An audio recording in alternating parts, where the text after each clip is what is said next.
CYP has been different than other community service experiences I've had because in this case I get to actually form what I'm doing. I'm much more active in what goes on in the class, whereas if I'm just going to a school and assisting a teacher, I just do what they say. But here I get to make my own plan, I get to form my style onto them and be more creative with what I do. In our classes, we've kind of taught them like the ballet basics, like the positions and modern techniques.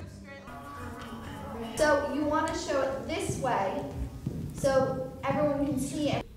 I want them to like have fun in class, and I want them to enjoy movement and want to continue and just like learn how to express themselves, because I think sometimes they don't have an outlet, like a place where they can just like be creative, and I think this is like the perfect place for them to do that. A big part of this, of coming to CYP, is learning how science is done.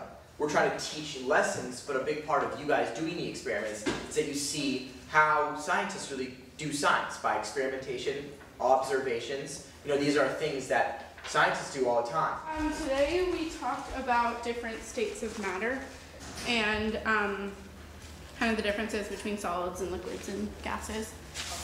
I just want you guys to think of the question that you're asking with your experiment. I think the hardest part for me is kind of trying to explain things in terms that they understand, because there are certain things that you kind of like take as a given about things that like most people know, and I mean obviously they're in elementary school, so it's kind of hard to explain things sometimes. But part of it is letting them know how to focus. Most of the problems come in with teaching them, students not knowing what to do with the microscope.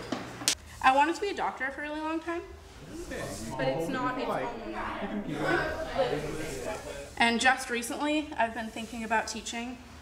So DNA is so tiny that it's microscopic. Well, what happens is the reason that you can see it here is because we basically broke the cell open and took it out. But when it's inside the cell, because there's so much DNA in each of your cells. But if it was just like that, it wouldn't fit into a cell, because you have to look under a microscope to see an individual cell. But it coils and coils and coils and coils. It's super coiled.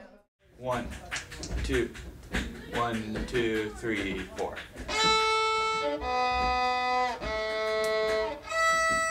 My first day as a CYP student teacher, I was pretty nervous. It was my first time really interacting with kids.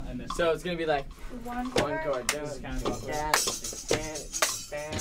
The minute I came into the room, I felt so much more comfortable because I really felt the vibe from the kids. I really felt positive vibe, and it kind of brought me back to when I was younger and how much I wish I had learned music when I was younger. Okay, so you were playing it almost perfectly, but remember the right hand is always keeping the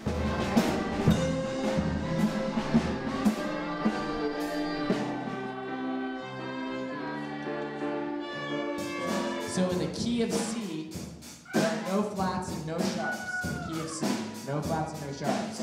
C, D, E, B. What I try to teach them the most is just to never give up, because once you do figure out a certain part of your instrument, you pretty much don't want to put it down after a while.